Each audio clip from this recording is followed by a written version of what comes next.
Welcome back to the CP Performance Podcast. This is the second episode for Season 2. It's Sam Boylett-Long's interview, so I want you to listen to this one. It's brilliant. He talks about his journey all the way through, how long it took him from graduating to actually landing a full-time role. And, everyone kind of expects that you come out of university with a degree now and you can get yourself a job. Sam, honest, open opinions, and he lays it all on the line there, tell everyone his exact journey, how difficult it was and what he had to go through to get a full-time job. Before we hear from our sponsors and then get into the interview, I just want to congratulate Sam. So when we recorded this, he was the lead physical performance coach over at Reading Women's FC, but now he's working with the EIS. Before we get started, just a quick message from our sponsors. First of all, I want to thank Player for staying on for the second series. So Player is the new smart football fitness tracker which utilises GPS technology to give you personalised sports science advice. For more information, visit playarsmartcoach.com. So next I want to introduce you to some new sponsors for this series. ColourFit is a nutrition app that has taken pro sport by storm, boasting 8 former Premier League champions and Rugby Premier, European and Six Nation winners as customers. ColourFit empowers users to achieve their goals and make nutrition simple, practical and evidence-based. ColourFit are also given an opportunity to win one of 5 free subscriptions. So it's really simple. Follow @colour_fit and send them a message saying CP Performance. That will put you in with a chance of winning one of the 5 free subscriptions. This series is also sponsored by Sportland Training and Fitness. So Sam Portland is an elite strength and conditioning coach who's worked with multiple international athletes from many different sports for over 10 years. And he's now producing some fantastic online coaching manuals that outline the progressions for all things from speed to long-term athlete development. These plug-and-play strategies are helping coaches all over the world to organise and structure their training in a much more efficient and effective way. And because you're a listener of this podcast, Sam's given you a gift of 10% off. So all you have to do is use the code POD when you check out and you'll get 10% off of your product. So when you finish listening to this episode, head into our bio straight away, find the link to coachsportland.co.uk and go and get yourself 10% off of his coaching manuals. Finally, CP Performance have teamed up with vxsgymwear.com. So if you want to get 10% off their high quality gymwear, both male and female ranges, then look in our bio for a link or quote on checking out Joseph W, all in capitals.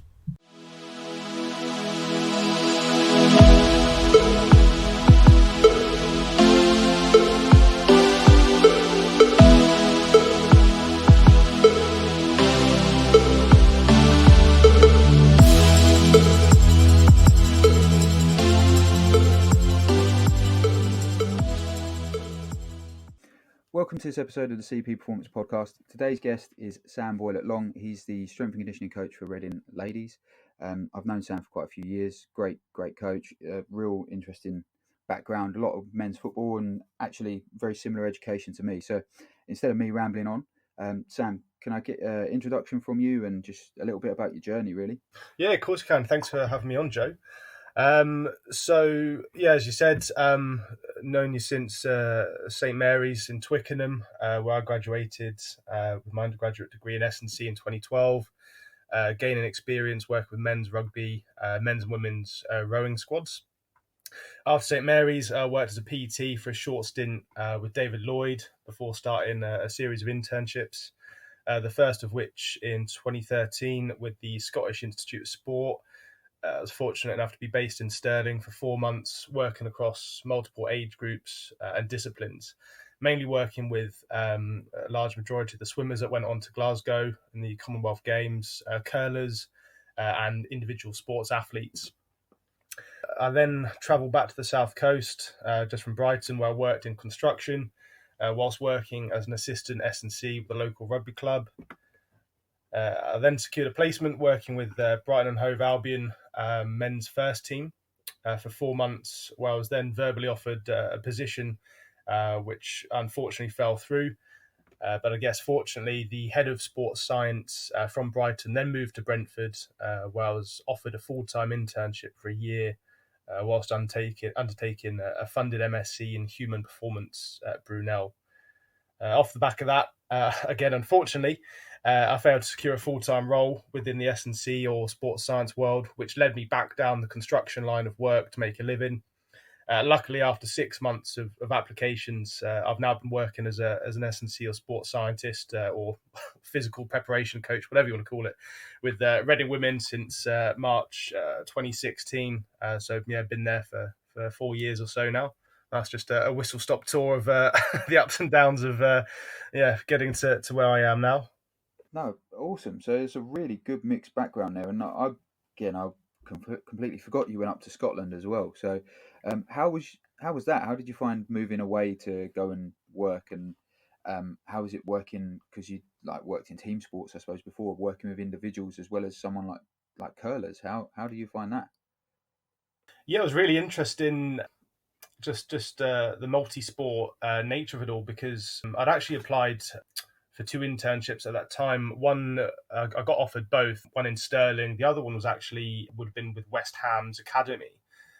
So I got offered both within the space of 24 hours, and ended up taking the SIS role, which for me was a no brainer. I mean, you get to work across more disciplines, more of a range of athletes, more of a range in terms of the age of those athletes, the abilities, compared to a few age groups across one sport.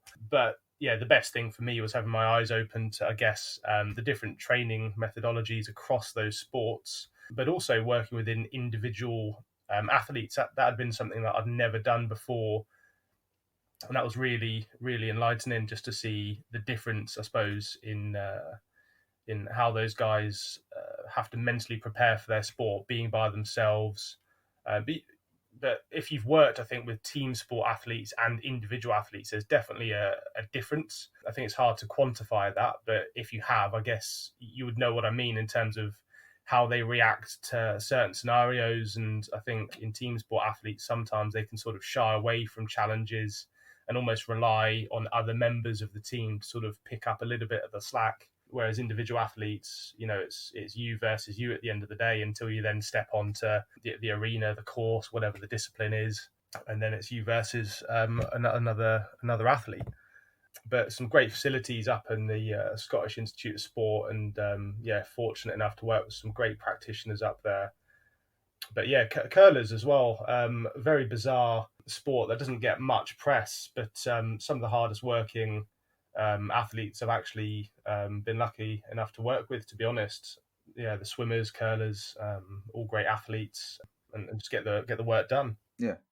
No, mate, there's no doubt about that. When you go and meet someone who's dedicated to their sport, and their standards are so high because they want to be perfectionists at it, and it doesn't matter what the sport is, they go and get it, and they go and embrace every moment of it because they want to be the best at it in the world, or whatever, whether it's curling or swimming or badminton or whatever. Before I ramble on, you covered a question I wanted to ask there quite nicely. Actually, was did you see a difference between individual athletes and team sports when it comes to their sort of mindset? And you smashed the nail with a hammer there, with right on the head. Literally, yes. You can see that team sports athletes sometimes shy away. They've got that opportunity to hide. Individual athletes don't, because if they do shy away or hide, they get beaten. So that's really nice to hear from a coaching perspective as well, because anecdotally people know it, but it's always nice to watch it and learn it and be involved in that process as well. So yeah. So going back to then the sort of professionalism, then you stated that curlers were probably one of the hardest group of athletes, working group of athletes you've seen. I'd say one of the hardest working group of athletes I'd seen is badminton players. When we went up to watch them in Milton Keynes, mate, they'd rock up at 6 o'clock in the morning and be on the court doing the session before the coach had even got there, making sure they were warm, ready to go, so they were ready for the coach. It was incredible to watch. It's polar opposite to football.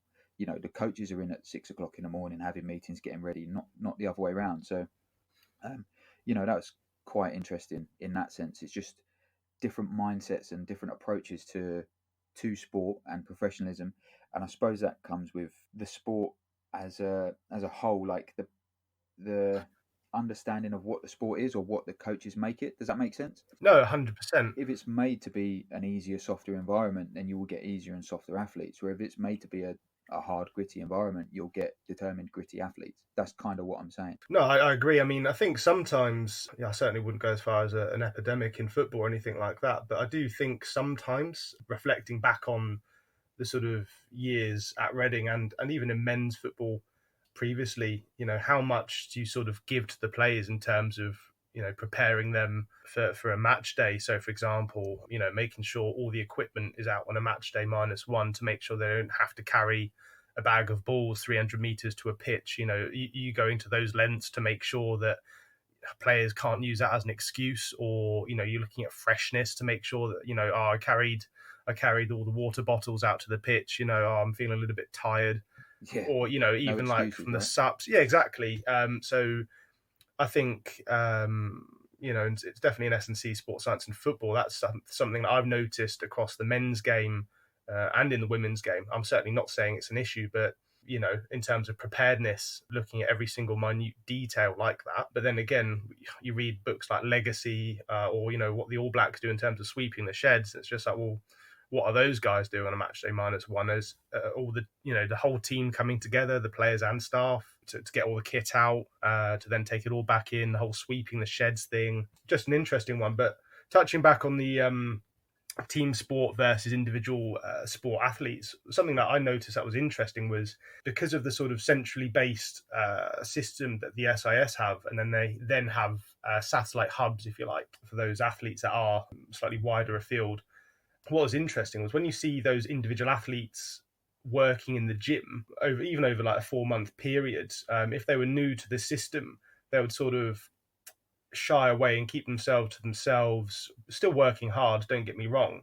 But then over time, you sort of see them actually grow as individuals and actually engage with other sport athletes. So, one example might be like some of the sort of kayakers or wrestlers I'd seen engaging in conversation with some of the swimmers or the curlers, and sharing stories and those sorts of things, rather than complete isolation, which Yeah. was really nice to see, You almost actually, because essentially stereotype. that's one thing you might see. Sorry, you almost stereotype an individual athlete as a introvert as well, don't you? So you kind of assume that they're not gonna want to 100%. Yeah. Yeah. engage or socialize. You kind of like assume that, oh, well, they do an Mm. individual sport because that's the way they are. But it's sometimes they just need to come out of their shell and realize that other athletes around them are comfortable talking to them as well. I think, yeah, sometimes it's just that environment and opportunity, because obviously if you're an individual Yeah, sport athlete, the people you're probably going to talk to the most are your sort of technical coach yeah, and your physical prep coach or S&C. Whilst there might be a team of you as individual athletes, I don't know how often they would actually get to sort of socialize or engage with each other. So I think yeah. having a central based system like the SIS have, with different athletes coming together, actually breeds a really nice environment. Yeah, I can imagine that's a fantastic place to work. It, not only for the diversity of sport, but also the diversity of every single individual personality, and how that breeds and develops its own unique sort of culture within that environment. I suppose it's probably similar with the EIS, but I've never had the opportunity to work there. Then looking at your time after Scotland, you said you went back into construction and took an assistant S&C role. After you finished with the SIS and you went back into this construction and the assistant S&C role, was there a doubt in your mind as to whether S&C was the job for you? There wasn't a doubt, but I'm not going to lie. I suppose the growing doubt came from, I suppose, other influences in my life, really. So like my family, my girlfriend and her parents. Not necessarily my girlfriend, but it was more of a growing doubt if this was really an obtainable job, really. Just in terms of the more time went on, it seemed almost more and more unlikely that I was ever going to get into S&C or sports science, just given every year we know that thousands of sports science graduates get pumped out of university, and employers are looking for more and more in terms of experience, qualifications, and bits of paper. But ultimately, it all comes down to experience rather than those bits of paper. But if you just come out of uni and you haven't done anything in terms of working in some capacity in S&C or sports science, it's just going to be more hard. It's going to be more difficult for you. But I mean, construction was just an easy one for me to get into, because during my undergraduate degree, in the summers, I would sort of, I would either labour or just work in construction just to earn some pennies for the next year, really. And that's how I sort of funded my undergraduate degree, or at least living expenses. during, so it was quite a nice segue to work at. I mean, there's not masses of money in S&C in sports science, and I suppose it won't shock people to hear that if I'd stayed working in construction, I would probably be earning about 1.7 times what I'm on now. But I suppose that's not really the point.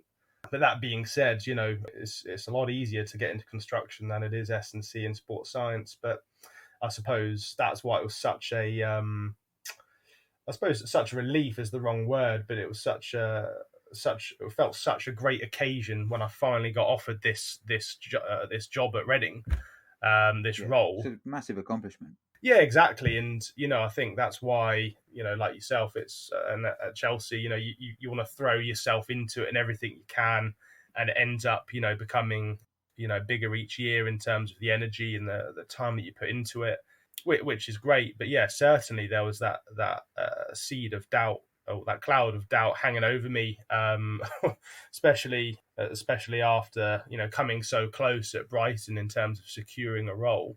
But fortunately, in terms almost like a karma, or like a believe in the universe as what it's got stored for you sort of thing, being offered a funded MSc, I don't think they're very common.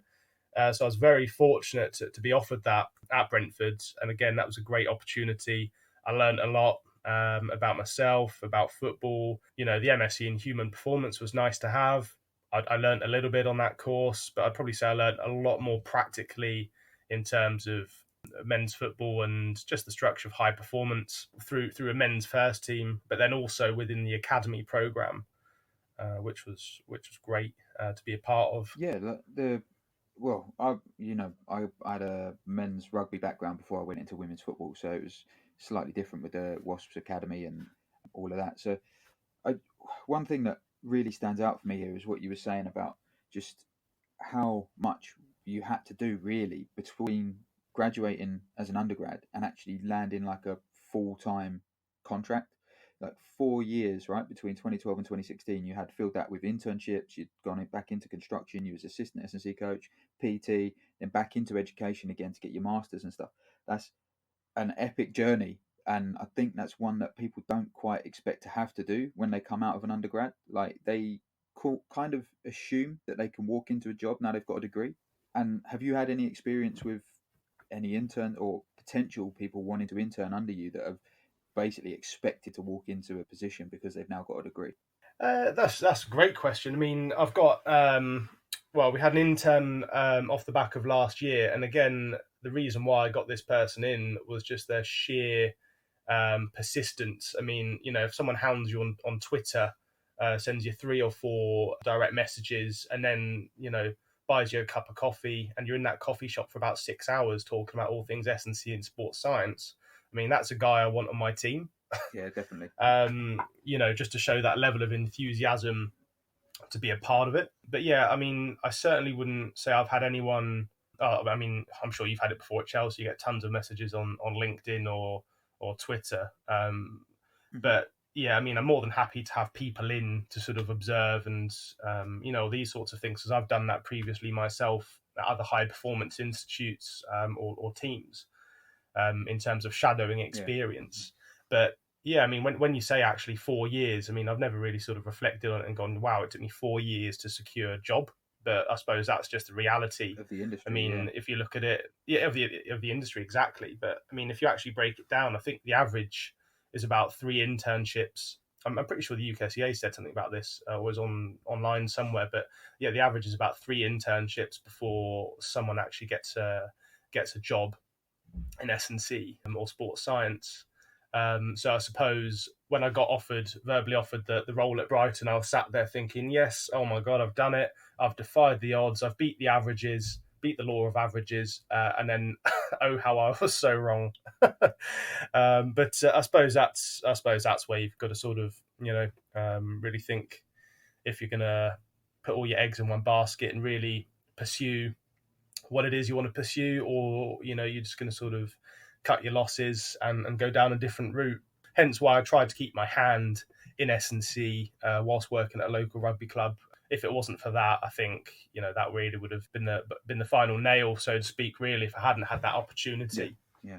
Well, I think the fact that you were so persistent is all the better for Reading Women and their team, because you're a fantastic S&C coach, and I've always had great conversations with you. And we've worked with players together that have been on loan from Chelsea to you guys, and just sort of had conversations about that. So I think the 4 years of hard work, all the extra bits and pieces, was well worth doing, because you're now in a great position, and the club are very lucky to have you. Um, and there aren't a huge amount of S&C coaches out there that I think the clubs are lucky to have, which is ridiculous. I shouldn't be saying that, but you know what I mean. You meet some and you just think, how the you landed that job? But that's again the nature. No, thanks, mate. Really It's appreciate the that. nature of the industry, isn't it? But I'll go like you said. LinkedIn, Twitter, you get hammered all the time for shadows, placements, internships, and stuff like that. I had a young lad, so this is one of my experiences, which I think you might find funny and interesting. I brought him in. He was only, I think, his second year on his undergrad at the time. I got him in for half a season to do some voluntary stuff, which just to help cover with like the EDS girls. We paid him expenses and things like that, gave him some CPD and stuff like that. Come to the end of that season, I offered him a job, but with a younger team, and he didn't want to take it because it was with a younger team. And I said to him, mate, you haven't even graduated and you've been offered a job. And he went, yeah, but I want to work with this team. And I was like, that's not the deal. I've got someone coming in who's got a better education, better background, more experience. Like, the positions were open for about 2 months. I was like, if you want to stay, I'm going to pay you to work with the younger squad. And he was just like, nope, and walked away. I was like, oh, okay, fair enough. That's just scandalous, really, how you can sort of do that to yourself. That's ridiculous, Yeah, that's what I thought I'd ask, if you'd had anyone that sort of expected a little bit more than they'd probably. I know it sounds horrible to say, than they had probably earned, but he was still very green in the game. He hadn't even graduated yet, and he was being offered a paid job. So I was a little bit disappointed when that happened, because I thought he was a good coach and a good lad. But it's always difficult. That's an interesting one. I mean, when was it? Last year. I mean, you've probably, as by the sounds of things, been through the same process of having to sort of shortlist, interview for job roles. But I had to do the same thing for our Academy S&C role. And I suppose that just gives you, again, another string to the bow. And I'm sure you'll agree in terms of that experience of going through that whole process of having to shortlist. I think we had about 120 in the end, 120 applicants. It's crazy, isn't it? For that Academy S&C role. Yeah. Well, when I left Chelsea, they asked me to help with sifting through the head of performance and other ones, and I helped to shortlist it. And mate, there were hundreds of applicants. Like, it was ridiculous. It got to the point where I was like, look, I can't do this. I don't have enough time in the day. HR need to do their job there. That's their job. Yeah. And then once they've shortlisted it, if you show me a few, and I'll tell you what I think. But it was mad. And even our girls' academy position, there was 2 physical performance coaches last season. I think we had 200 applicants for 2 positions. Jeez. And you're just like, wow, that's crazy. And even Colum, who's there now, who's running everything down from the under-18s, I think they're still looking for someone to work under him. His experience, he's got an undergrad master's in S&C. He's worked in Gaelic football, men's rugby at like a pretty decent level. You're just like, this guy's actually got like probably about 5 years worth of experience, and he's now on a part-time contract with a girls' youth academy, which is brilliant for the girls' youth academy system. But for him, he's having to juggle like 3 jobs now to try and pay the bills, because he can't find that full-time role, which is madness. Yeah, it's crazy. But he's a great S&C coach. If you ever get an opportunity to have a chat with him, then I would. You'd really get on with him. He's a nice bloke. Chatting away like we're on a bloody phone call now. That's what it's about, mate. Yeah. So, all right, let's go back to business. When you look at what you do then as a member of the multidisciplinary team, can you come up with any sort of challenges that you have faced in that team, either at Reading or at somewhere like the SIS? Because obviously the multidisciplinary team is going to be very, very different at the SIS, and there's going to be a lot of different challenges. So I think, having not worked in that environment before, I think it'd be nice to hear from you, like, your challenges in and around that. Yeah, I mean, when you first asked me to come on the podcast and discuss the MDT, I've got a couple of scenarios. I suppose there's one pertinent one at my time with the SIS, whereby you have the MDT, but then you have the wider MDT, sort of including like your medics and docs and these sorts of things. And I guess there was one That's definitely stands out for me. Whereby we had an athlete with a stress response in the tibia, I'm pretty sure, but there was sort of an argument from the doc that they weren't allowed to do any squats or lunges or any sort of patterns like that in the gym, but they were able to run. I can't remember the exact time or anything like that, but it was sort of something like they were able to run a kilometer, 2 or 3 times a day to sort of look to increase the sort of osteogenesis and try and lay down some new tissue there and recover from the stress response. But the sort of argument from the S&C coach, and it was really interesting because he was very methodical about it, and we actually got the player on a set of force plates, and we actually demonstrated that, as I'm sure most listeners and yourself are aware, that if you start running, obviously you're going to get an increase in ground reaction force and G's up through the body, anywhere north of 1.8 times body loads, and spiking very quickly, exponentially increasing with increases in velocity, right? So if you're doing like kilometer time trials twice a day, that's a lot of bone stress. Whereas if you're doing static squats, even like supramaximal loads, for example, you're still looking at a few times body weight load through those local tissues specifically compared to the demands of running. So essentially, the S&C coaches, as I said, were very logical about it and sort of demonstrated this mini case study, if you like. But I use that as an example because I don't think any member of the MDT certainly has all of the answers. Yeah. And if they do, I would still ask a ton of questions and really sort of challenge each other's thought processes, because, as I said, I don't think anyone's right all of the time. Especially if you say you've read everything, you can't possibly read everything. But then again, it's science as well. Science changes all the time, especially in sports science and S&C. Opinions change, or day to day in terms of some areas what research suggests. But in that specific example, it's very much a butting heads between the medics or docs and S&Cs. But again, for me, if you're thinking about that problem logically, I wouldn't see any reason why that player wasn't able to sort of complete S&C programs, throughout the week. So for me, it's listening to what each member of the MDT has to say, and maybe even going away digesting that. But in that specific scenario, it was very much, I'm right. This is what needs to happen, to change that player's stress response. But in the end, no one wins because the athlete doesn't improve, or it takes them, months longer than it actually needed to for that to be resolved. If that makes sense. Yeah, no, completely makes sense. As soon as you said it, it didn't sound very logical in my head anyway, because you think about the volume of impacts you're going to be doing when running, and how that volume of the stress response over time is going to be massive compared to if you did, like you say, even some maximal squats. Even if it was 2 times body weight or whatever super maximal, your volume on it's going to be relatively low, so you get a much better recovery response because you're going to be doing a lot less volume. You can Exactly just recover, that. right? So that's mad. Yeah, that doesn't make sense to me at all, and I completely agree with you there. That sounds like an interesting challenge to manage a doctor or a medic or whoever that is very, very headstrong. I'm sure you've come across some in football. I definitely have. My way or the highway kind of physios, and you end up almost working behind their back sometimes. Yeah. Because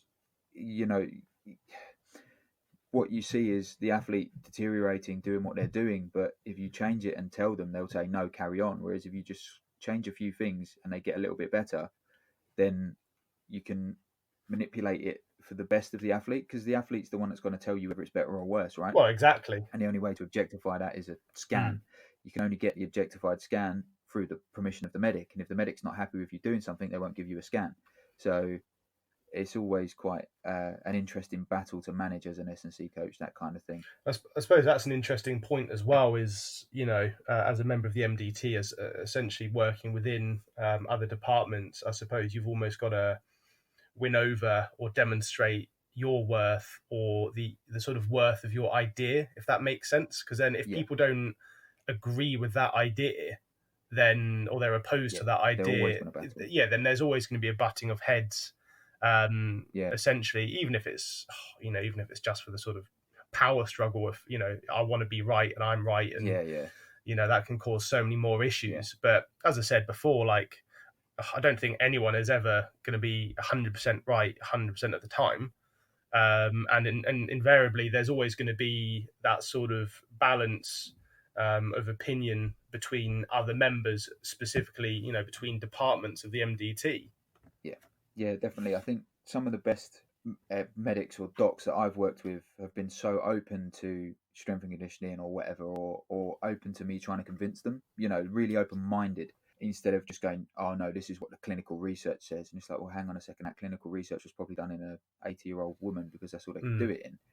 Not an athletic population, or maybe even a male Yeah. university student instead of a female athlete. And that's the kind of thing that Mm.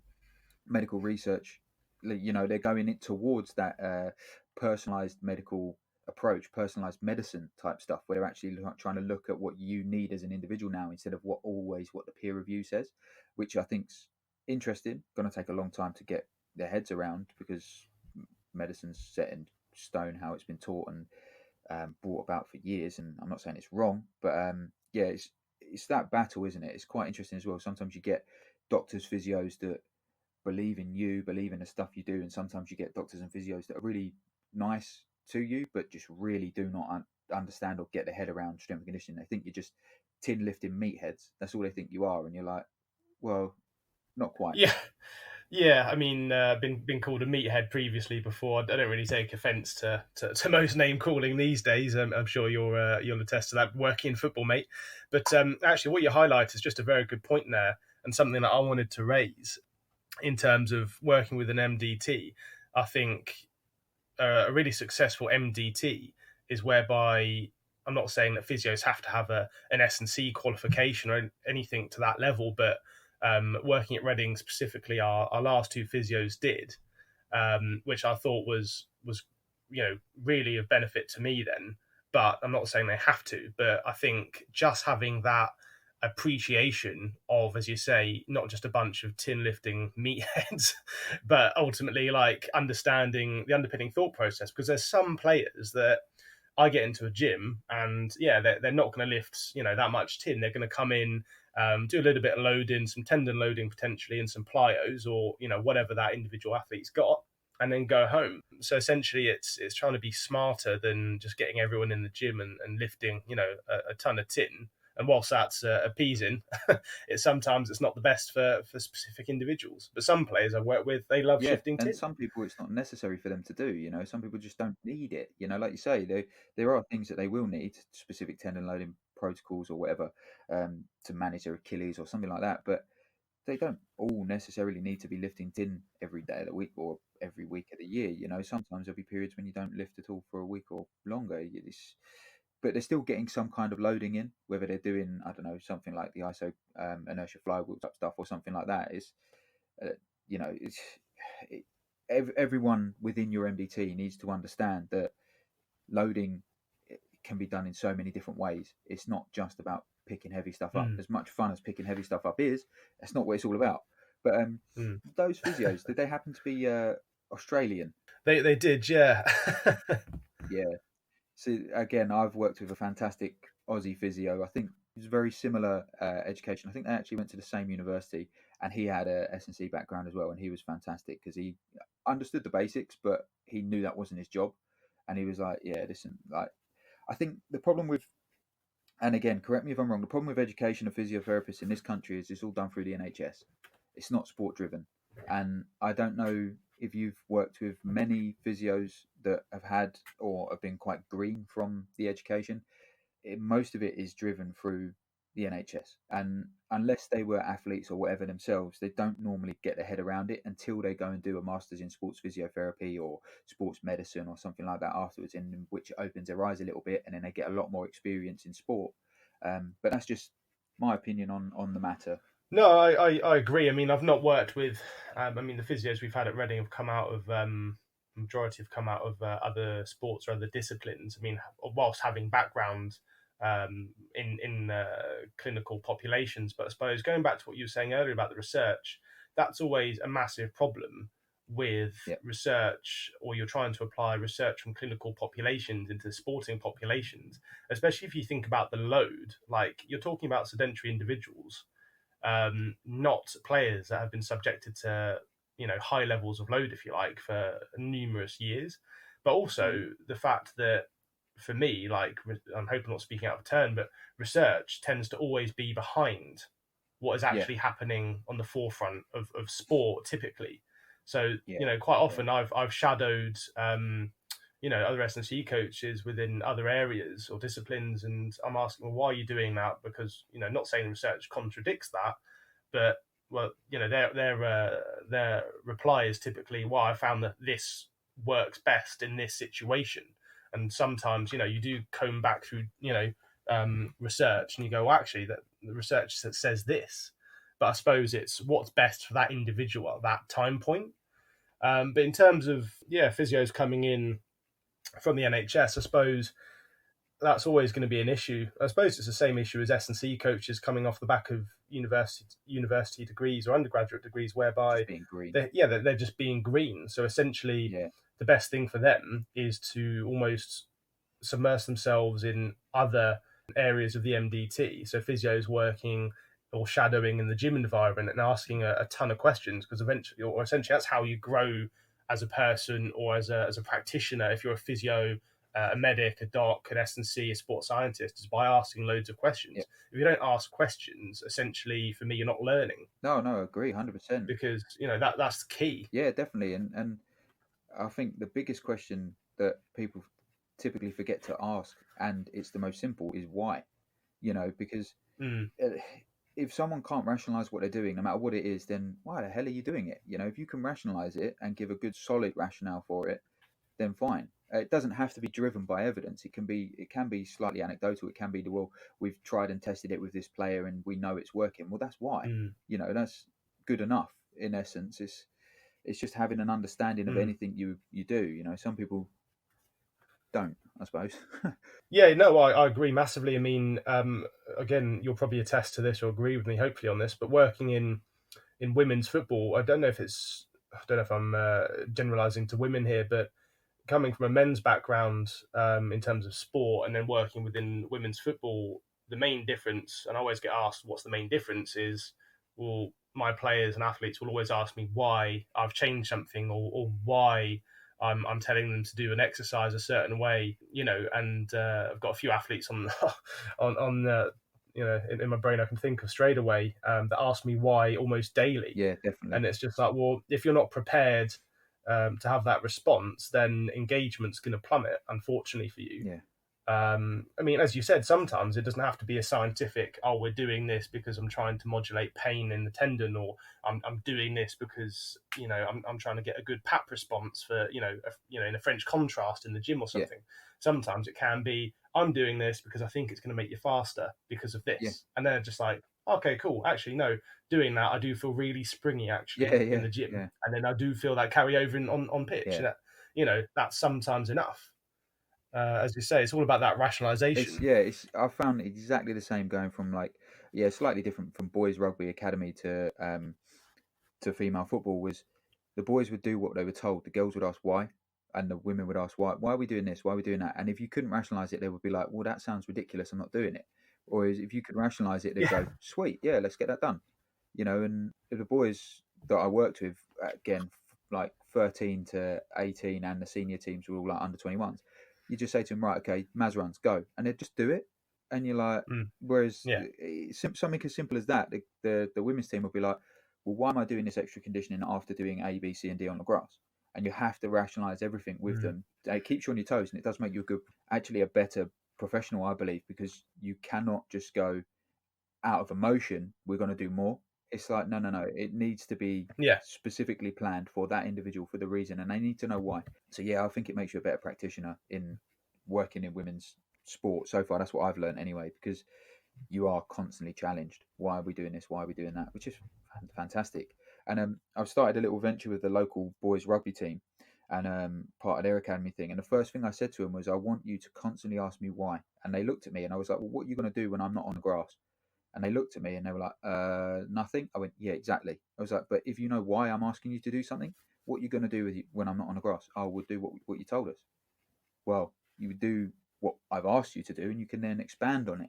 It's not what I've told you. It's like I've asked you to work in this way so that you can start building on it. And they go, oh, yeah, that makes sense. So I'm like, if you know why we ask you to do things, you can then go and make your own elements to it or add your own elements to it and build from there. So it's just about, I suppose, education. I suppose I'm not. That might be as well because in women in generally are more inquisitive, but they're less drilled from a younger age than male footballers are. I don't know because of the way the infrastructure and academy set up is. Maybe youth academies used to just be like, just get it done, and that's shut your mouth and get it done kind of thing. Whereas I know a lot of the young girls ask our coaches all the time, and it's relatively new to be working with lots of strength and conditioning coaches, football coaches for these girls. So they're got a much more open mindset from the start. It's not as ingrained into them to be like, just get on with it, just do what you're told. Whereas that's how coaching used to be. So maybe that's something to do with it. Yeah, so that's actually a really interesting point. Whether that's like an environment-driven, Yeah, adaptation. thing yeah, exactly, with the girls coming up through the system, as if that's just women being more inquisitive generally. Yeah, Um, but again, I've worked in men's environments where S&C coaches have labeled pots with all the sort of daily minerals and vits in, and it's just like players will just end up shotting like 4 or 5 tabs, not really knowing yeah. What the what point those is? are with a bit of water. Whereas, I can guarantee if I did that with our players or our cohort, I would get a question, well, what's this round one? What's this one? What's the orange one for? Yeah, What's this? yeah, But again, essentially, that's what I'd much rather have that with the players rather than players just doing things off their own back. I get messages all the time about supplement use and players being inquisitive about different things, which is great because I'd much rather them do that than heaven forbid, take something and then it comes up in a in a doping control thing because they didn't ask the question sooner. yeah. No, no, I agree. I used to get players. We did used to supply some stuff to them, but we wouldn't supply all of it. And if they didn't like a particular flavour, they'd want to go and buy their own. And they'd send me pictures going, "Can I get this? Is it safe?" And you're like, "Well, send them the Global Dro, whatever it is, link, or and then look up on if they were buying something for a cold or something, Global Drive, they're buying something that's a supplement, you'd look up on Informed Sport and you'd be like, yes, it's good to go, or no, don't touch it. And that's always nice. Like it just that little bit of inquisitiveness from the players as well, wanting to know and understand what's going on and why. And we've had it before. I've offered out additional vitamin D when we got given some from a supplement company. So I offered out additional vitamin D to some of the players that wanted it, and they're like, oh well, why would I want to take this? What's its use? Is there a purpose? And you're like, actually, yeah, like you sit down and give them a good discussion about the potential benefits of having it in the winter time, and why it's not the worst thing to give, and that's yeah, I think that's pretty cool. I think that's an interesting perspective as well. Is comparison of that. But I suppose it all feeds back into that education piece, doesn't it? Yeah, massively. Not sorry, mate. Sort of circumventing the No, MDT no, thing a keep little going, bit, keep but going. I mean, going back to the MDT and the sort of athletes, because sometimes if you think about athlete centered models, I think sometimes we kind of forget that they kind of are members of the sort of wider MDT, if you like. Yeah, definitely. And I think sometimes asking them their opinions on certain things around the training ground are actually It's crucial. bits of gold dust that Yeah. sometimes get overlooked. Yeah, definitely. Yeah, like I even asked a couple of players when we was redesigning our gym space. I asked a couple of players, what do you think of this layout and how does it look to you? And they're like, well, you're the SC coach. I'm like, yeah, I know, but I need your input because you're the one that's working in it every day. Like how does that feel? Does this flow right? Are these in the right places? And things like that are actually invaluable because they're in there all day, every day, picking up the logistics of challenges like, the weight plates were a little bit too close to the rack or something stupid like that, where they're like, I kept catching my finger. And you're like, that's an incredible bit of information that you probably wouldn't have thought about yourself or should have thought about yourself, but you've got so many things going on in your head that you didn't, or simple things like that. They, like you say, they are part of the MDT. And yeah, that's a great way to look at it. I think a lot of people don't consider the athlete as part of the MDT either. I think I probably didn't really until you just said it, but in hindsight, I tried to treat them like they was part of it. Well, I was going to say, knowing you as a coach and practitioner, like in some of the sort of informal discussions we've had previously, so much of what I appreciate from the players is just sort of talking to them, about what they get up to on days off, like in terms of like that tells me so much about them as a person, as an Yeah, athlete. And then, what are they doing actually on those days off in terms of like mentally recharging, physically recharging, yeah. Or are they and walking they, around they don't London all even day? realize, yeah, exactly. They don't even realize you're doing it because I'm genuinely interested in what Yeah, they've got to tell me as a person. But actually, in terms of putting my sports science residency hat back on, I'm actually like, oh well, they're doing this on a day off. That's interesting. yeah. And then you can sort of dive down that rabbit hole. It's just like, oh, well, what did you do there? What did that? How did that sort of without going down like a psychologist route? But how did that make you feel? Did that make you feel sort of more fresh or better, for example? And you can take it down so many different avenues. But Definitely, and I think as well, like it also helps establish a slightly closer knit relationship with the athlete you're working with, because they feel like you're invested in them a little bit more, invested in them not only for their athletic development but also for a little bit of their personal development, because you start coming up with questions about, you know, when they went to the cinema to see this particular movie, like last time you spoke to them, he's like, oh, did you see that this one's now coming out? And that could be like 5 months down the line, and they're like, oh no, I didn't. And it just, they remember things like that. Like if you know a particular person is studying a degree, like Erin Cuthbert, for instance, I'd always have conversations about her work, how it was going, how she was doing, because she knew I was interested in further education as well myself. So I'd say to her, like, every time I found out she had an assignment, I'd always give her extra time to do her assignments, drop down her gym load to make sure she was best on the grass, doing a little bit less stress on the S&C side of things, because I knew she'd have academic stress. But I'd always have those conversations with her about it, like, how's it going, what we doing, when's it in, do you want to chat through it, do you want me to have a little read or whatever. And she felt like I was really invested in it, which was really cool. And then they'd approach you about other things as well, and they wouldn't be scared to say to you, oh, yesterday I took my family up London and we was like walking like all day, my legs are tired. It's like, okay, well, let's go and speak to the soft tissue therapist, get you some extra soft tissue work, get an extra rub down to make sure your calves are a little bit looser, stuff like that. I think, yeah, I think the athlete relationship and getting to know them is so important, and they are an integral part of the MDT as well, if you consider that as well, which is pretty cool. Step away from the MDT then. Okay, if you was going to go back in time and speak to yourself as a younger version of you, what kind of advice would you give yourself? that's that's a really difficult one actually. Broad, isn't it? Yeah, well, in terms of in terms of trying to Your make it as an career. S&C coach, Yeah, yeah, sports scientist. That's hard to say, really. I mean, I guess looking back at the sort of 4 years it took me after graduating from undergraduate to get to where I am when I started with Reading, is there anything I would change? Well, obviously, it would be nice to sort of change not having to work in construction for probably about a year cumulatively. yeah, But again, I think back to that, and I do obviously you sometimes have negative days on any job. Um, but if anyone's ever worked in construction on a rainy, cold January day, moving bricks and block about, that is absolutely horrendous. yeah. It's not fun. So no, it's definitely not fun compared to being in a nice air-conned gym, work with elite athletes. How could you not love that? Yeah, So I think it's probably made me more reflective, or being able to sort of be a lot more positive in times of adversity, working within the MDT, I guess. But bringing it back to the MDT theme for you. But yeah, in terms of advice for my younger self, I don't know, perhaps, trying to remain more positive in those times, when I did, have masses of doubt whether or not I was actually going to become an S&C coach. But in terms of actually the processes that I went through, potentially even pre-uni, even in my first year, I mean, potentially trying to get more experience. I mean, it wasn't until midway through my second year that I managed to try and get some S&C experience working with the university teams. So it may have been try and get a jump start on that. Even in the first year, even if you're just shadowing local clubs, opportunities there. I mean, I was fortunate enough to shadow, now Dr. Phil Price at Ealing when he was working there with the rugby guys.